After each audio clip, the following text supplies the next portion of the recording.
podcast. My name is Brett. That's Hagen. As always, brought to you by Chinook Seedery, our lead seed partner. Go use the Skipper's View discount code to get 10% off your sunflower seed needs. Hagen, good to see you, bud. We've had a long week. I had another wedding shocker in New York this past weekend, and that's number 9 on the year out of 16. So if you're listening, you know I am broke. So go ahead and subscribe to us. That being said, let's talk. We got so much baseball going on. Let's talk hot and heavy. Let's start with Hagen, your Mets. So I put what are their playoff chances down as my main topic because they lost 8 in a row. Then they had Pete Alonso come hit an awesome walk off yesterday, and now it's a cluster right now in the National League. So, where are your thoughts? Where's your head at with the Mets right now? I've been asked the question, are the Mets going to make the playoffs by multiple people, my friends. My mom asked me that yesterday, and I told her, you asked me yesterday morning before that game, Pete Alonso walk-off home run. I probably would have told you they weren't making the playoffs. When you lose 8 straight games and just the teams just looked awful. There was no life, it felt like. It just felt like they were full-on collapsing, like the typical Mets in the past. And then you have a big Pete Alonso walk-off home run, which was very similar to his one he hit against the Brewers last year in Game 3 of the wild card. And now I'm going to say they're going to make the playoffs. But the big thing for me is how do they look tomorrow in the first game back after that? Because the team has been saying they've been preparing well. They feel like they're doing everything right. They're just not winning ball games. And even when they're taking leads late in the games, they're not winning. It's known that they're the only team to not have a ninth inning comeback this year. So I'm very excited to see tomorrow how the team comes after the game, after what they just went through with that Pete Alonso walk-off home run. Does that invigorate them to go out there and put them on a winning streak here, to make them go into the playoffs with some steam there?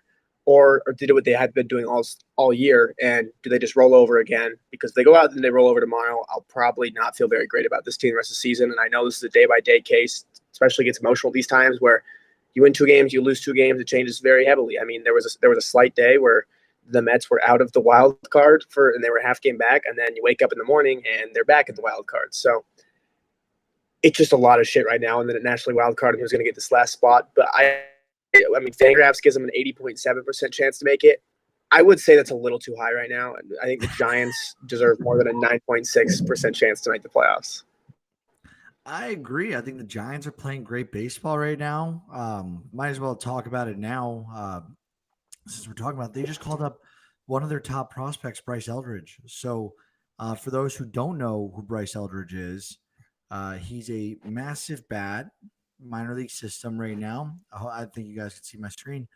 But this year, right now in the minors, he's batting 260.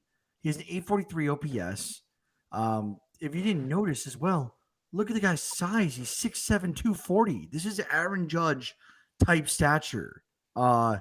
He crushed if he's the next guy who hits balls, like look at all these frames. O'Neal Cruz, Ellie De La Cruz, Giancarlo Stanton, Aaron Judge, all these big boys who have long, extensions, they smack the ball. Is this the guy, the next one? And is it the right time for, is this the spark plug the Giants really need to will their way into the playoffs?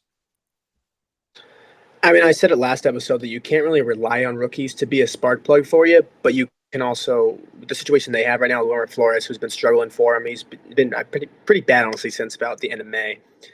This is the type of guy. He's been very great the last month in AAA with the River Cats, so this is the time to call him up. Obviously, you're game and a half back right now, and obviously you can see in a day you can cut that to a half game. If you have a few days left, I mean, there's 12 games left. I think you got to try anything here, especially when Wilmer Flores hasn't been that good for you lately. He has just not been a great ball player the last couple of months.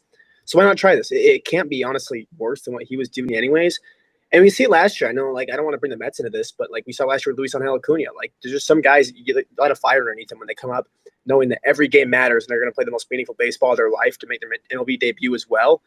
You're kind of throwing them into the fire, sink or swim type of thing. But I think you can also kind of see, too, is he built for this? I know it's hard you can't base a dude's how good he is off 12 games in the major leagues when he comes up as a rookie for the first time, but you can for sure see if he's going to be the real deal or not by how he performs here.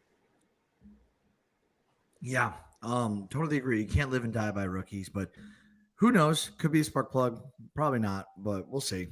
Very exciting just seeing a 6'7" guy come out here and going to do this. So Let's jump. Obviously Brewers have clinched to the first team to 90 wins this year. The Phillies are right on their heels at the 90 win cusp. They clinched. We know the Rockies and Nationals are eliminated, but really, getting excited. And I'll go over to the wild card tab here for the National League. You could see that the Mets are making it super interesting with the Reds, the Diamondbacks, and the Giants to close out. I would say that the Cardinals 4 games out with about 13 games on average across the league to play left. I would, even with Nolan Arenado returning, recently from the IL stint, I still think they're out. I just don't think they have the pitching to go out and get this done. Let's jump to the American League, though. So, excuse me, the Yankees. I wrote about them today. They're so hit or miss, Hagen, this team. You know the Yankees are losing like 7-0 right now to the Twins. It's a top 8. 7-0. I just think it's crazy because, like, if you asked earlier yesterday, I felt like all the Yankee fans were all in on them going and winning the American League. Look where the Twins are on this. They're freaking eliminated from playoff contention. They're playing spoiler. This game means nothing to them. And the Yankees, who, beg my pardon, did the Yankees get a series win over American League East and longtime rival Red Sox this past weekend? The answer is yes. They won 2-1. They could have swept. They didn't, and that's because Garrett Crochet shoved for 12 strikeouts. My issue with this is that the Yankees just got they just got rocked by Detroit. That's a playoff team. They're going to be and they got rocked by them. I think it was 23-2 in 2 games across 18 innings. Detroit beat up on the Yankees 23-2 in run differential. The Yankees, I don't know what it is, but the consistency with this team, and it wasn't the pitching, because guys like Luis Gil came out there and had good performances this week. Same with Cam Schlittler has been great. It's just inconsistent. Like, if one night the bats aren't going and the pitching is, or vice versa, they need to cooperate, come together more as a team as they approach. But the Yankees are in first place in the wild card. Boston's right on their tail. Houston's right behind them. And now Texas, who's been hot, very hot recently, and they just got Dolis Garcia back from the injured list. So I think that with them, and then we got to mention the Guardians too. They're only 2.5 games back. The American League East is also heating up just as much as the National League, I would say, even though we named the episode National League. But I think this is going to be a very, very exciting next couple weeks for us to see who do you think is going to be the odd man out here? I should ask you that for the American League. Or the odd 2 teams out. You got to pick 2 teams out, honestly, that are going to be out. I don't believe in the Guardians, honestly, but it's just hard because I was a Texas believer all the Rangers, and then I gave up on them. Now they start playing baseball when everyone gives up on them when they lose their best player, and Corey Seager goes down. You lose Nathan Eovaldi, he goes down as well. I want to believe in that team to hop in the playoffs there, but I can't pick against Boston or Houston right now. So I think I have to say chalk as it is right now, have the Yankees, Red Sox, Astros stay in there, with the Mariners obviously winning the division. But I don't know. I think whoever misses it's going to miss it by no more than a game.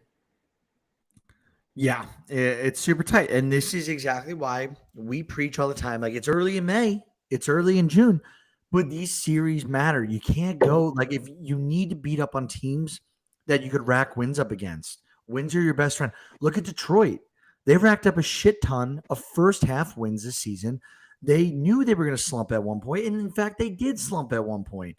And guess what? They're right back to where they were because and they're not stressing. They got their, shit handled in the first half of the season.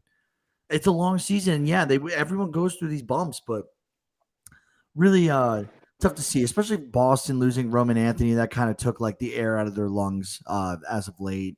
Yankees, I think a lot of guys took this as not an off year because Garrett Cole wasn't, but they did. I don't think they took themselves as seriously as contenders this year, the Yankees. I truly don't.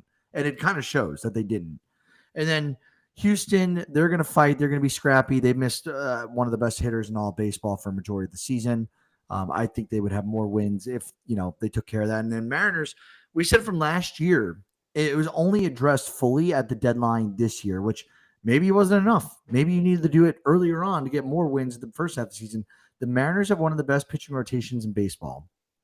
Brian Wu, he's a walking quality star. He just came off a 13 strikeout performance against the Angels where they got a win. It's the bats for the Mariners that might cost them now, I think. And I just think that because these teams did not address their issues earlier on, they're now in jeopardy of missing the playoffs. That's my take on the American League. And on the American League too, what's going to be very interesting for the next time we talk about this too is obviously Houston has that last wild card spot and Texas is 2 games back. They're starting a series against each other right now. So that Texas could overtake this spot by the next time we talk. Absolutely. Let's jump. One last thing I wanted to say about Aaron Judge. We really can't have an episode without talking about Aaron Judge. So for those who missed it, Aaron Judge hit his 358th and 361, I believe it was, career Yankee home runs, and now he only trails Lou Gehrig, Mickey Mantle, and Babe Ruth. Hagen, how many seasons till Judge catches Gehrig at 497? I think it is. I'll take a look at that real quick. 493. So he's 130 behind right now.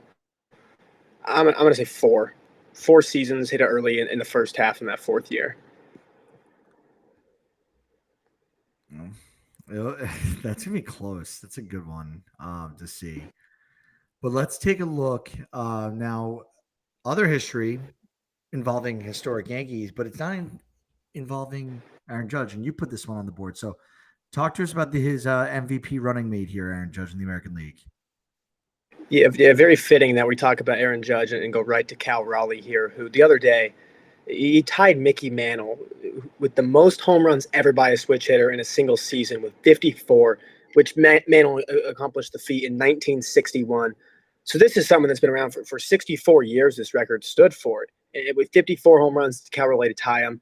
34 of those came as a left-handed hitter so far, and 20 of those came as a right-handed hitter. I tried to find the Mickey Mantle, what his splits were, but I could not find the data behind that at all. But, I mean, it's incredible, Cal Raleigh.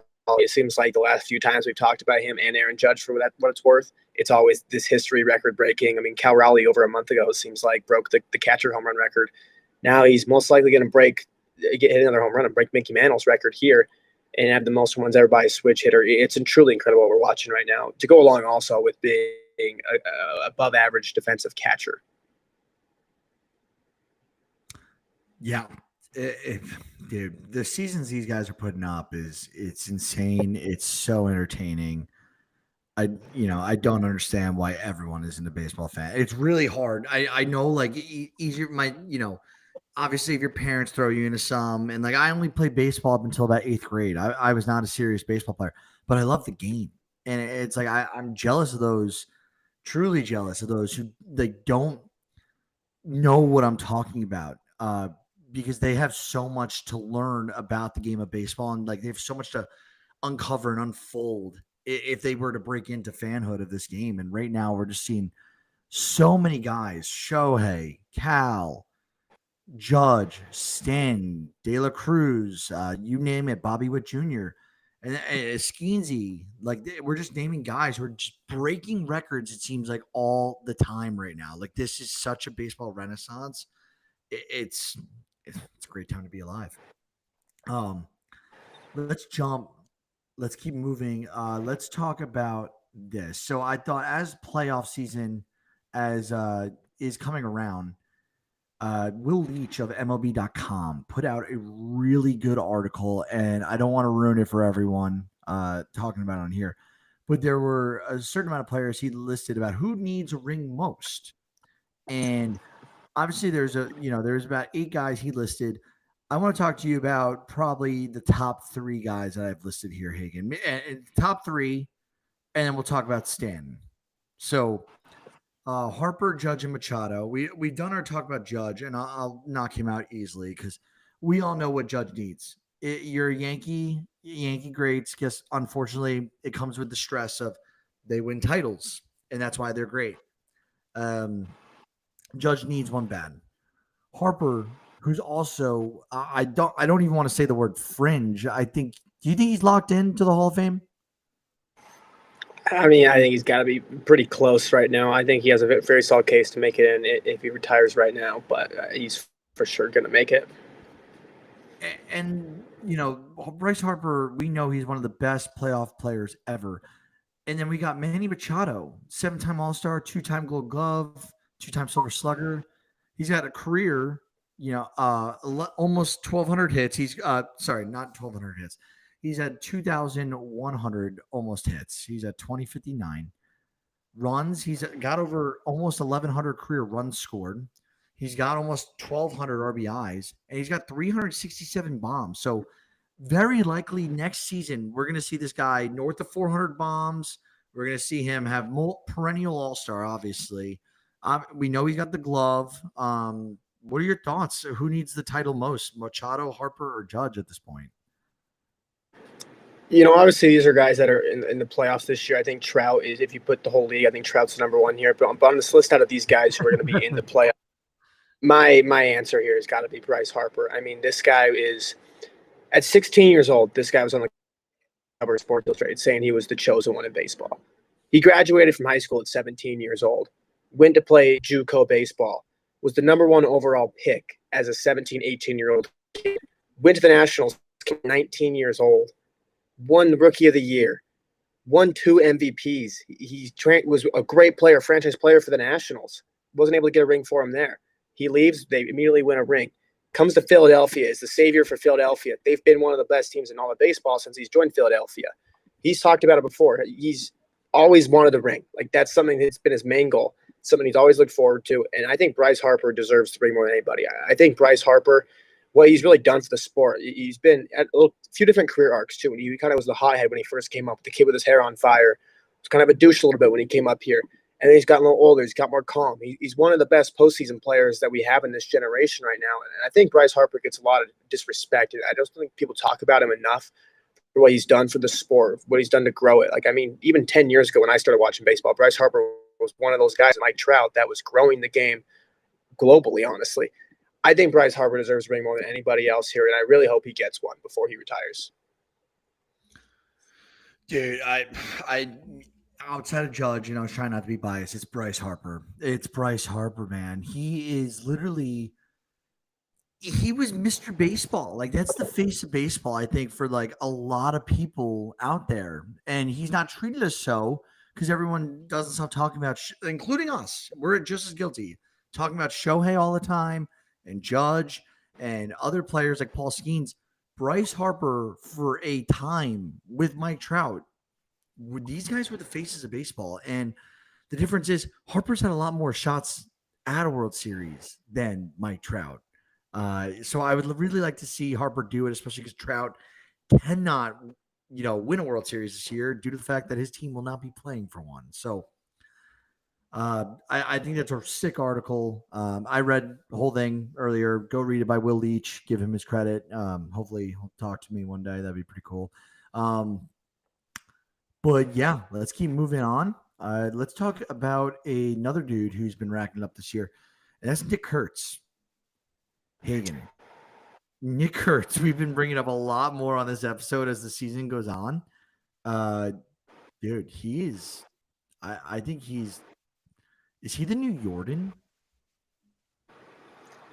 I mean, I kind of like that comp. Just a big lefty that hits the ball very, very hard. I mean, we have it here. He just hit the ball 493 feet for a grand slam, the longest grand slam in Statcast history. That came the other day, and it was the longest home run by a player this year too in the major leagues.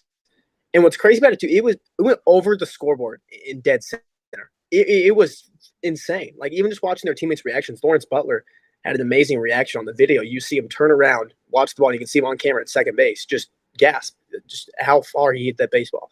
It's incredible what Nick Kurtz is doing. I mean, I said it last episode that he's not even just becoming one of the best rookies or first baseman. Like, he's showing he's one of the best hitters in all Major League Baseball. Dude, 100%. I like Nick Kurtz is like in fantasy, especially fantasy baseball, which I'm super competitive in. I feel like every year I get super stressed about who I should take, who I should not take. I have zero doubt with taking Nick Kurtz next year at any round. I'm all in on him. I think his His approach is insanely good. I think he's super calm, collected at the plate. And I think that, it sucks I can't say Oakland. The Athletics, I think they struck gold with this one. I really do. I know that's an easy take to say now that we've seen 5.1 WAR first year, but 5.1 WAR, north of 30 bombs, north of 80 runs scored, north of 80 RBIs scored by the when we're not even done with the season. This guy could have like 30, 90, 90 at the end of his rookie season with maybe a 6 WAR. He's got a 176 OPS plus. It's insane. It's I'm happy for the Athletics. I mean, what makes it even more insane too is he's going to do it in less than 120 games. He's only played in 105 right now.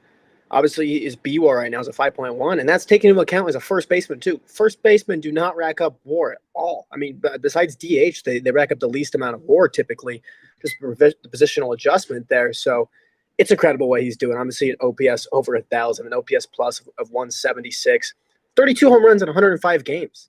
I mean, we talked about a few episodes ago about how many guys were going to hit 50 home runs. If this guy was here by opening day, he would be one of them as well. Dude, that's such a good point. He absolutely would be one of these guys. And that's crazy. We've never had more than 4.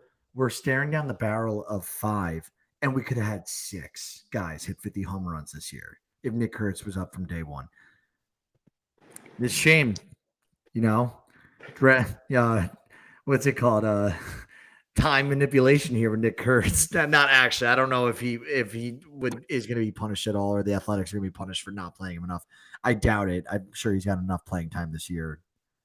I mean, they'll just lose that year of service time that they manipulated. He's going to get that on his ledger after this year.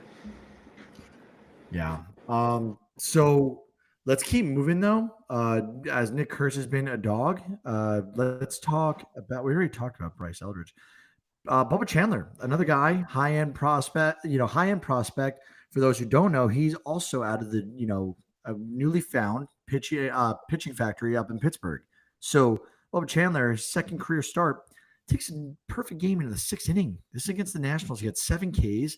And he had 18 whiffs on 38 swings in a 6-inning outing. It was awesome. So, Hagen, Jared Jones, Mitch Keller, Paul Skeens, Bubba Chandler, and we're not even talking Braxton Ashcraft. And I think there's like 1 or 2 more guys I'm not even thinking about that they have in their arsenal right now.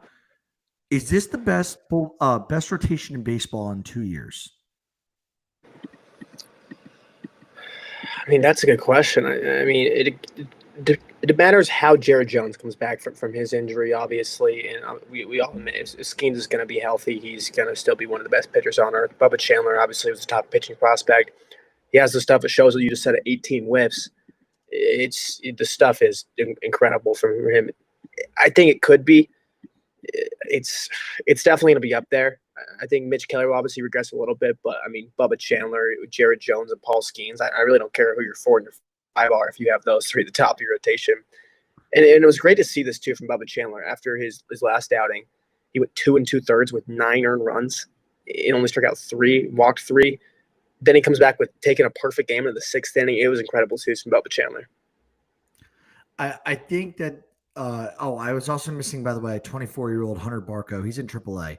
He's knocking on the door. He'll probably be up next year. He's a lefty. And Seth Hernandez, they just took, I think, in the first round this year. He's not going to be up for a couple of years, but he's their 3rd-ranked prospect at age 19.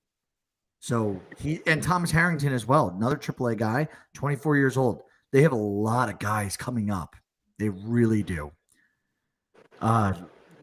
Did not think this was going to be a Pittsburgh Pirate pitching factory episode, but always happy to talk about Pittsburgh's team. Let's keep moving, though. We talked about Seattle. We talked about Bryce Eldridge. Let's talk about Toronto. They called up one of their young guns, Trey Yesavage. So I didn't have his page loaded. Hagen, do you know much about Trey Yesavage in the meantime while I'm pulling this up? I wasn't big on Trey Yesavage. Obviously, I just know he was a highly touted prospect. Obviously, MLB Pipeline has him as the 25th ranked prospect. But obviously, just after watching his highlights tonight, I definitely am familiar with him now. I know more about him. Obviously, Went 5 innings tonight, 3 hits, 1 run, 9 strikeouts. I mean, this stuff looks electric from him. I mean, it's a very over the top slot. I know a lot of the data nerds are big into him a lot. So, yeah, I'm definitely going to get very familiar with Trey Savage after what I saw today. Kind of looks like Jeb. That's who I saw. Like the first thing I saw when I saw this picture, 6'4", 225 pounds. This year in the minor leagues, 160 strikeouts in less than 100 innings. He also had a sub-1 whip with a 3.12 ERA. And this is minor league baseball. People, that is disgusting. The stat line is gross. So I can see why people are buying into him. I was not big on him in my dynasty leagues, not because I don't trust Trey Savage. I'm not a big Toronto development guy. It's just not my thing. I feel like Toronto, they're kind of more like the Giants, where they could develop a few players, but I think they really do a good job of like getting the second tier market guys. They either get older veterans like on deals, or obviously they locked up Vladdy, but there's a homegrown guy. I'm talking like they don't go out there. They haven't landed the big fish that they've hoped to land. Like they were looking to get Judge, they didn't get him. Neither did the Giants. They were looking at Ohtani, so were the Giants. Neither of them got him. You know what I'm talking about? Like it's like they're active. They're just not developing like the way I look at Tampa Bay or Pittsburgh, even the Mets pitching organization at this point. So, good luck to Mr. Savage. I think he's going to be really good. Finally, Salvador Perez joins the 300 home run and the 1,000 RBI club. And this happened on the same swing, actually. I don't know if you caught this, but Salvador Perez continuing to do cool things at his age. I mean, yeah, it's just incredible to see him do this. What makes it cool to me as well is that he's done it his entire career with the Kansas City Royals. I mean, Just Baseball put out a tweet the other day that he joined Johnny Bench as the only catcher to have 300 home runs, all with the same team. It's cool to see this too. Obviously, at this point in his career, where he's starting to slow down a little bit. Obviously, he regressed a little bit. Then he turned it back on a couple of years ago and showed he's still a very good player. But it's just awesome to see this, especially when the Royals are still in playoff contention. We talked about it a little bit earlier, and also to be the captain now. I think it's kind of cool when you're the captain of a franchise that hasn't had the most historical. They're not the most historical franchise by any means. Obviously, at the World Series back in 2015. But it's cool because Salvador Perez was there for that team there. He was a part of that World Series team, and he's the captain of this team now. And it's always special when a guy spends his whole career with one team and he's able to achieve milestones like this. Absolutely. And I know Dean loves it. I like it as well. Like, even though I like my guys getting paid, right? First and foremost, I'm always for an athlete getting paid. And I say that I sorry, I'm getting tongue tied here. I understand it doesn't always work out where you get this, like the Pete Alonso situation. We all thought he wasn't going to be a Met at some point. I would have loved, it looks like he's a Met. I don't know if he's going to stay, but I would love him to be a Met for life. Like Pete Alonso's a Met. I think that the Mets, have provided a good home for Pete Alonso. I don't want him to go to another team. And it's kind of the same concept with Salvi here. Like he's not on the most historical team, but he is a legend because he is a Royal. And I know guys leave their teams for money and issues. Like you got to go get yours. But I would just like to see more guys like the Pete Alonsos, the Salvis, the Judges of the world stay with one team for their careers. And I know that's never ever going to happen, especially as expansion in baseball happens and there's just more money thrown into it. But it is nice as somewhat of a baseball traditionalist. Let's jump to the MLB news and injuries. So we had the big one of the weekend, which I would say was Skubal. He was pulled from his start, left side tightness. He's on track to make his next start. Good news. But that was a flash. Like everyone kind of like saw the alert, like he got pulled. And it was like, what? Like that people don't realize how good Tarik Skubal is. Like I think he is like the make or break of the Detroit Lions. I'm sorry, Detroit Tigers. Oh my goodness. Yeah. If if they announce like Skubal's out for the year, I don't think a single person would even look at Detroit at all as a contender in the American League. No one would pick them to win their first series. And it doesn't matter who they played; they would not be favorited. It's that big of a heart sink into our stomach moment. Anthony Volpe. I don't know if you've heard anything about this. Essentially, I think he got hurt earlier this year, partially torn labrum, shoulder injury, got a cortisone injection. He's rehabilitating it. He's been out 5-6 games, and Calabero has been playing shortstop for them. So Volpe's been having a down year. You don't like to see it. But maybe this explains why he's been down, both defensively and with the bat. He's not, maybe he's hesitating diving for some stuff. Maybe he's hesitating the way he approaches some balls in the field. Maybe he's approaching a different swing. I haven't analyzed it, but this makes a lot more sense that a guy who's won a Gold Glove in the last 2 years, who's not even 26 years old yet, showed so much promise. And then it's just like, this is let's be honest, it's a catastrophic year for Anthony Volpe, statistical wise. Yeah, and I think anyone that's close to my age and you're on social media, you'll know that Anthony Volpe might be the most made fun of player right now in Major League Baseball. I think I probably see at least 10 Anthony Volpe memes a day on Instagram. It gets a little out of hand at times, but this does make a lot of sense. It does kind of explain some of the issues he's dealt with, because obviously whether it's affecting whatever your swing or defense, whatever it is, it's in the back of your mind, and it's something that you're thinking about constantly too, and you're not 100%. But the weird thing that I take out of this, and there's something I could be missing in the story as well, is how come this is just barely, if he heard it months ago, how come this is the first time they were saying about it? Like, is this just a Yankees thing? Like, I remember like the Rizzo concussion thing where he was playing through a concussion for over a month before it even came to the public, or even came that, okay, we need to bench this guy. I mean, like, everyone was wondering why Rizzo was so bad last year, whatever it was, when he was just awful and he couldn't hit the ball as well, and everyone was giving him shit and saying, what is he doing in the lineup every single day? He can't play baseball at this point. Then it comes out he has a concussion. I just don't get if this is a Yankees thing or if this is just a crazy coincidence here, but it's just kind of odd that 2 Yankees players in the last couple of years have been injured for over long periods of time, and then have not been playing good, and it comes out that they've been hurt the whole time. Yeah, and talking Yanks, they did a segment on this week, and I thought it was really well addressed. Like, they are diehard Yankee guys. Like, they're the same way. Like, obviously, I'm a diehard Yankee fan, but those guys are like in diehard.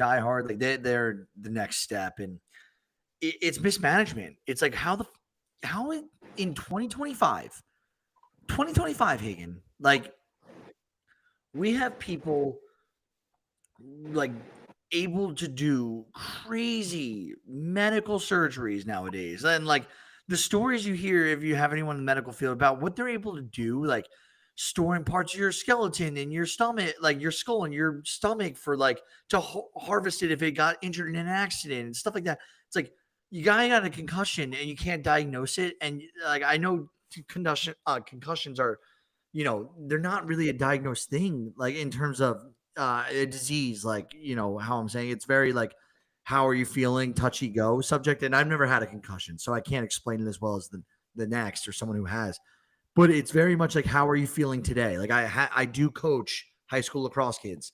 They do get concussions. They'll tell us like, hey, I'm still feeling fuzzy. I'm still not seeing well. I can't see the ball.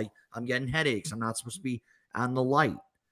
Guess what? Most baseball games, when are they, Hagen? They're during the day. They're based like it's during the summer. That could not have been good for Rizzo. I love your point bringing it up. And Volpe, the same thing. I don't know what the situation was. Maybe he told them, hey, it's not as bad as it looks or whatever, and he sucked it up. But this is like, now that it's come out, and it's also come out the same season while you're still playing, it's like, this is a really bad look for the Yankees, physical management staff, in my opinion. I would love to hear some answers on what the causation was with that. And I don't want BS answers like, oh, we said he was fine. Like, it's pretty bad, like the stats wise, and it just shows. Let's talk about Blue Jays outfielder Anthony Santander. To move forward, he is on a rehab assignment with AAA Buffalo. He's been out since May 29th with a shoulder injury. So Blue Jays could be getting even better than they've already been, which is kind of scary to think about. Anthony Santander is a real ball player. The Rangers, we mentioned this already about Garcia. He's back. He had a strained right quadriceps, but he's back from the IL. The Cubs, they recalled Moises Ballesteros, their catcher - first base - utility hitter from AAA. So this is according to Sahadev Sharma of The Athletic. I'm excited to see him play a little bit. He's known for his hit tool. Washington, they activated Mackenzie Gore. He was red hot to begin the season. 15-day IL. He's been out with shoulder inflammation. It makes sense that that was going on as the stats weren't showing up anymore. Do you think that the Nationals being eliminated now, do you think this was the smart time to bring it back, or do you think they, with shoulder inflammation, just let Mackenzie Gore have the rest of the year off? That was my first thought when I saw this. I feel like I usually would have said just let the guy have the year off, but I think for someone in Mackenzie Gore's case where he had a lot of success, and then obviously he had almost the two seasons where obviously he was one of the best strikeout pitchers in baseball before he got hurt, before he even went downhill this year.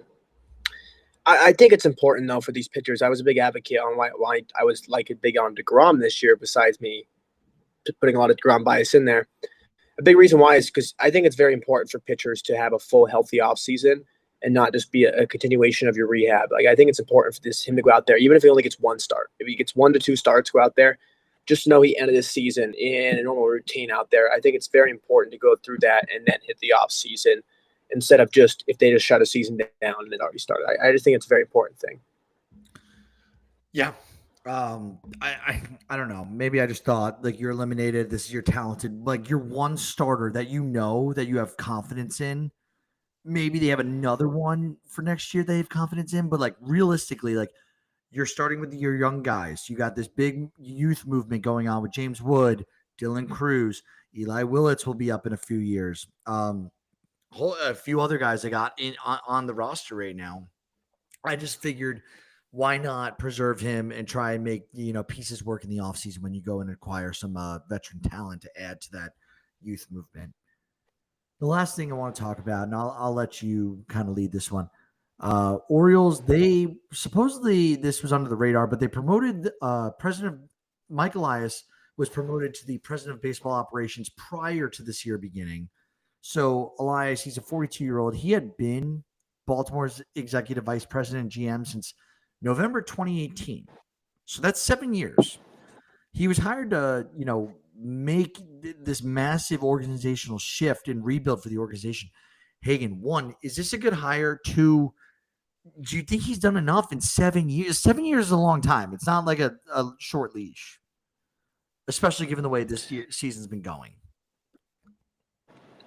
I mean, it's hard because they've dealt with a lot of injuries lately, and I think obviously they could have signed more starting pitchers here, but I always, even when they didn't sign pitchers last year, it was what are they going to do next offseason when there's a lot more pitchers on the market, a lot better pitchers on the market, especially when it pertains to starting pitching.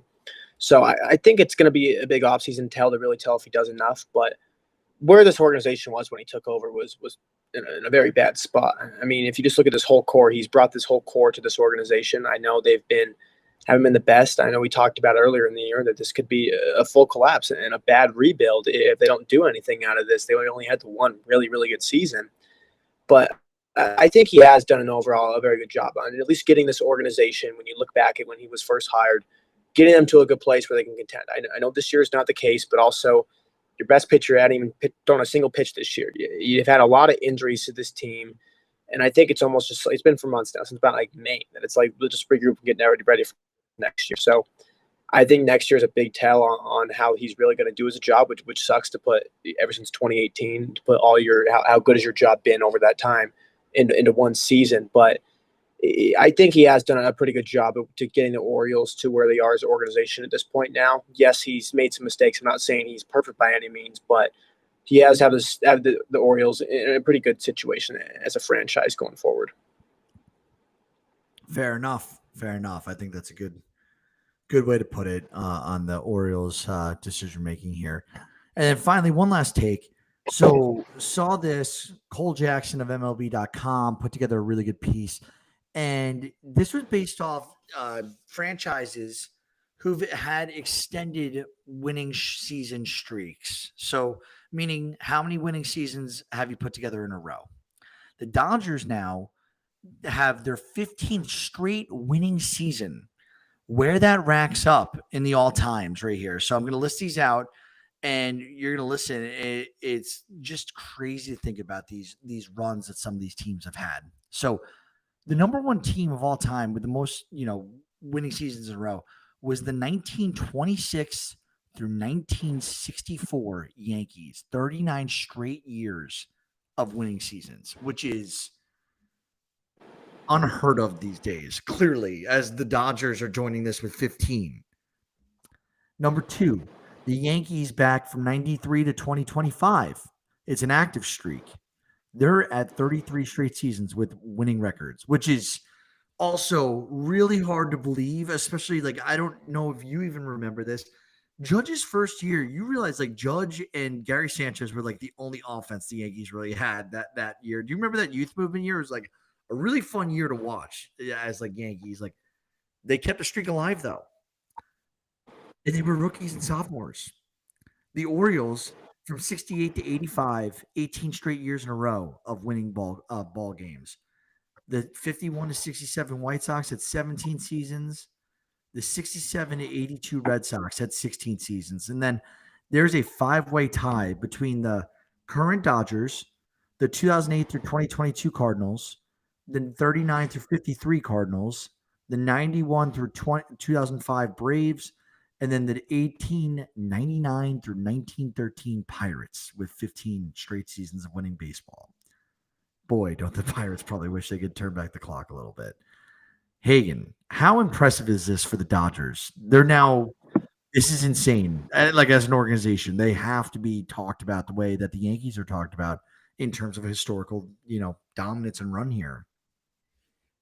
I mean, it's an incredible feature as a franchise to be in a situation like this, where honestly, if you asked most GMs, I would think in Major League Baseball, their goal is you would rather be a sustainable winner. Like the GMs talk about it, and the president of baseball operations talk about it is, yes, you want to win a World Series every single year you can, but they would much rather you have to be a sustainable winner and have to be a winning team every single year. Have the farm system be able to bring guys up to contribute to the team, be able to trade them off at the deadline and not have it hurt your farm system too much, to add talent to the team at the deadline and stay a good team. Obviously, you have some payroll to stay with that too a little bit, but you got to be a perennial winner, and I think that's a big part of it. Obviously, the Dodgers, but before last year, they were a perennial winner. I mean, this is their 15th winning season. It took them their 14th winning season to get the World Series out of it without the COVID year in there. So it's just an incredible spot for the Dodgers to see.